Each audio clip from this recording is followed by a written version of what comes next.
el sentimiento nacionalista. No se inicia, sino que se cristaliza el sentimiento nacionalista en Alemania. ¿Por qué los alemanes y los italianos tienen en común este sentimiento tan fuerte de nacionalismo que se manifestó con mayor fuerza en la Segunda Guerra Mundial? ¿Por qué?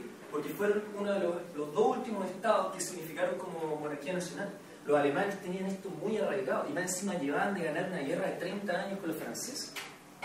Entonces el pueblo alemán estaba enfervorizado por esto. Y más aún si llega un gallo a otra nación a coronarse Kaiser, emperador. Entonces el concepto asociado a esta coyuntura en especial es el nacionalismo, que ahí lo vamos a ver, cómo Walter Gropius se diferencia de otros, y la Bauhaus en particular se diferencia de otros movimientos en este florecimiento cultural de la República de Weimar por el sentimiento nacionalista que subyace a sus preceptos. Nacionalismo, ese es el concepto que quiero que se quede, nacionalismo, con la coronación del Kaiser. Posterior a esto, hay un prolongado tiempo de paz que se da por una bonanza económica a nivel mundial, ¿okay? Y mucha gente tenía muchas expectativas respecto del futuro. Se creía, gracias a la consolidación de la revolución industrial, mucha gente tenía muchas expectativas, muchas esperanzas. Y el símbolo de esta esperanza y este optimismo generalizado en el mundo es el Titanic. Como dato freak. ¿Por qué el Titanic no se hunde? El Titanic es en la última chupada del mar. Hasta que, dado un complejo sistema de alianza y una precaria paz, y la carrera armamentista mantenida entre Gran Bretaña y Alemania específicamente. Gran Bretaña era el Daddy Yankee, ¿ya? Tenía la mejor producción de hierro, tenía las mejores industrias, tenía las mejores armas. Y Alemania, posterior a la coronación del Kaiser, era como el hermanito tonto, ganaba la pescada, y de acá hasta 1914, cuando se inicia la Primera Guerra Mundial, Alemania aumenta su producción de hierro 5 veces. Y de hecho le ganó a Gran Bretaña y Francia en producción de hierro. Entonces hubo una carrera armamentista súper fuerte, que finalmente se desencadenó con la Primera Guerra Mundial, con el asesinato del príncipe Ferdinando en un país que nadie. Se desata la Primera Guerra Mundial y termina 5 años después, entre el 1918 cuando se firma el Tratado de Versalles, y 1919 cuando termina la operación militar formal. La Primera Guerra Mundial era una guerra que los alemanes sabían que iban a ganar. Y venían de 30 años de lucha contra los franceses. Ellos venían con la mejor producción de hierro y las mejores armas, con los soldados más motivados y violentos, pero perdieron. Eso es un tema geopolítico, pero perdieron. Termina la primera, inicio y fin. El inicio da lo mismo como coyuntura, pero lo que quiero que se quede es el fin. ¿Qué consecuencias trajo para Alemania como nación el fin de la Primera Guerra Mundial con Versalles y la miseria como consecuencia de Versalles? El Kaiser, al perder la guerra, abdica de su trono de forma pacífica, no como en Rusia donde mataron a la gente, a Anastasia y todo eso, pero abdica y uno sería representante democrático. La democracia era un concepto que los alemanes no entendían mucho. Una serie de representantes socialdemócratas fueron a Francia a firmar el Tratado de Versalles. ¿Qué decía el Tratado de Versalles? Se prohíben las importaciones de lujo a Alemania. ¿Vale decir los cigarros que ustedes fuman? No. Las cosas ricas que comemos, los chocolates, no. Nada de eso. Se limita, se corta la economía. Las exportaciones también, a precio huevo, porque el resto de Occidente miraba mal a Alemania después de esta guerra perdida. Entonces las exportaciones estaban a bajos precios, las importaciones no existían. Más encima, la inflación, el marco, alcanzó un precio de huevo. Un pedazo de pan, una marraqueta, costaba 2 millones de marcos. Había billetes de 2 millones. Si tú tengo 2 millones, una marraqueta toda la mano. Los niños hacían castillos con los fajos de billetes. A ese nivel de inflación. Había aproximadamente 10 millones de desempleados en Alemania. Casi el 60% de la población económicamente activa estaba desempleada. Más de la mitad del país. ¿Por qué? Por las limitaciones del Tratado de Versalles. Además, en términos militares, se redujo a 150.000 efectivos militares activos y sin conscripción. Quédense con el concepto de la miseria, para decir este resentimiento que surge en Alemania. en términos, y aquí partimos con lo interesante. Aquí se inicia el periodo de la República de Weimar, que fue donde se nació y se desarrolló en plenitud la Bauhaus, que es lo que a ustedes les interesa. La República de Weimar, al abdicar el Kaiser, se termina este sistema político autoritario, donde todos los alemanes, el Kaiser, y no haya parlamento, y no haya importa el parlamento. Y todos estos socialdemócratas dijeron: esta es nuestra, vamos a ser una república democrática. Evidentemente que muchos alemanes están ni ahí con eso, y creían que la democracia debilitaba el país. En términos políticos, económicos,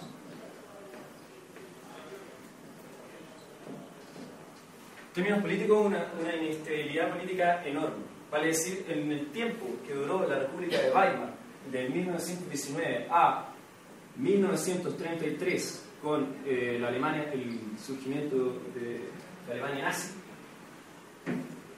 hubo 17 gobiernos distintos. Hasta hubo una república bavaria comunista independiente que duró como 3 días. Así, corta. Todos los días había enfrentamientos armados en las calles con veteranos de guerra. Gropius era veterano de guerra. Uno miraba a las calles y había gente matándose. La inflación, ya lo vimos. Pero curiosamente la República de Weimar fue quizá el periodo histórico de mayor florecimiento cultural en Europa del siglo XX. Todos estos artistas que venían con la idea del futurismo, tenían toda una idea revolucionaria en ese tiempo, eran expulsados del país porque nadie les importaba, estaban contra la moral, y encontraban refugio en Alemania porque la gente tenía una mente más abierta. Dios sabe por qué. Alemania se convirtió en el paraíso para los intelectuales, artistas. En el teatro se hicieron una serie de revoluciones sumamente interesantes, en teatro, danza, pintura. Pero, como les dije, muchos de estos artistas estaban desligados de esta situación nacional. Vale decir, el actor hacía su cuestión bacana, cambiaba la mente de los aristócratas que estuvieron ahí, se cambiaba de ropa, se iba a su casa, y fin, la historia. No tenía nada que ver con la miseria, la inestabilidad política, con la inflación o el desempleo. Finalmente, todos estos grupos artísticos estaban desligados de esa realidad. No había un compromiso social, como dicen. Y eso es lo que diferencia la Bauhaus de los demás movimientos artísticos. La Bauhaus, cito, este libro es muy bueno.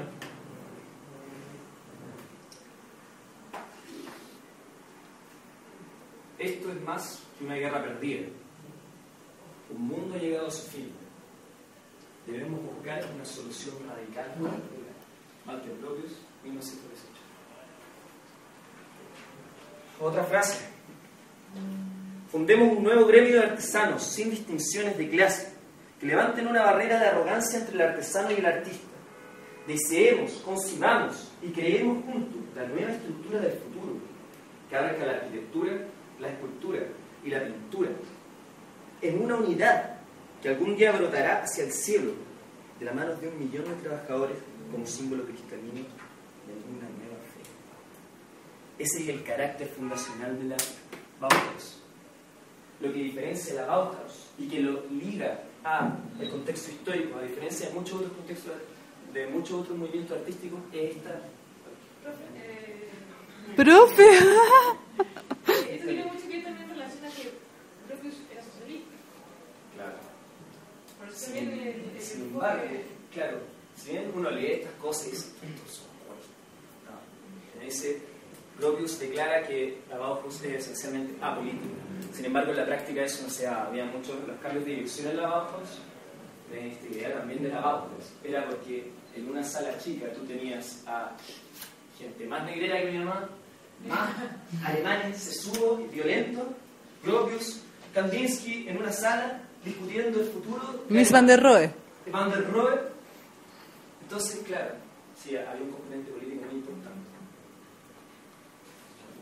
Pero la teoría era apolítica. Y eso lo quiero que se quede. O sea, finalmente la Bauhaus tiene un compromiso con Alemania. Y eso tiene que ver con Gropius como personaje, porque él era veterano de guerra. Él no era, si bien era socialista y tenía lazos con los socialdemócratas, él estaba sumamente comprometido con Alemania. Y su surgimiento surgía del Tratado de Versalles, esta miseria esencial, esta inflación, este desempleo. Ahora, un fenómeno interesante que se dio es que los cancilleres de aquella época lograron bajar la inflación. Sacaron el Reichsmark, que reemplazó al marco y aparentemente a nivel externo Alemania se veía con una república estable y seria. La gente recobró la confianza en la economía alemana, pero en la práctica y a nivel interno estaba la escoba. Es como si Japón ahora sacaran puras fotos de gente linda y feliz, pero en verdad está la escoba. Entonces eso dio muchos problemas que finalmente desembocó en una serie de intrigas políticas que terminaron con la disolución del Parlamento alemán y el ascenso de Adolf Hitler. Y evidentemente Adolf Hitler vio a estos caras que hablaban de la mano de 1 millón de trabajadores, surgirá un futuro de Alemania, y él dijo, no, se acabó la Bauhaus, porque a todo esto la Bauhaus es una escuela financiada puramente por la República de Weimar, con las pocas chauchas que tenían esos socialdemócratas, ellos financiaban esta escuela. En 1930 este financiamiento acabó porque en esos 3 años se disolvió el Parlamento y se quedaron sin un peso, se terminó la Bauhaus. Y muchos de estos grandes pensadores, grandes artistas que tenían esta intención tan interesante y planteamientos tan fuertes, escaparon a Chicago fundando la nueva escuela de Bauhaus. Tampoco tuvo tanto éxito, fue más que una novedad. Para los americanos esto resultaba muy interesante, viva la Bauhaus, pero en la práctica no tuvo tantas repercusiones como la Bauhaus original. Y también escaparon muchos. Si ustedes quieren ver ejemplos de Bauhaus en la arquitectura, vean por Google Tel Aviv, la ciudad de Tel Aviv. Ahí escaparon muchos arquitectos influenciados por la Bauhaus, y como vieron que en ese tiempo era puro desierto, esta es la nuestra. Todas las casas construidas en Tel Aviv son Bauhaus, casi todas.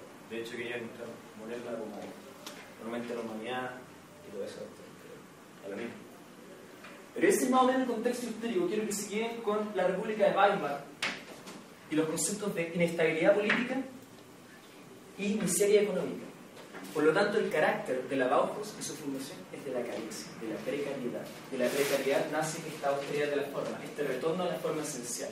¿Por qué la Bauhaus se deshace de este rococó victoriano que imperaba antes? Esta tanta forma, tanto adorno. Porque al ver esta miseria, Gropius dice, tenemos que ser eficientes y volver a esto. Triángulo para la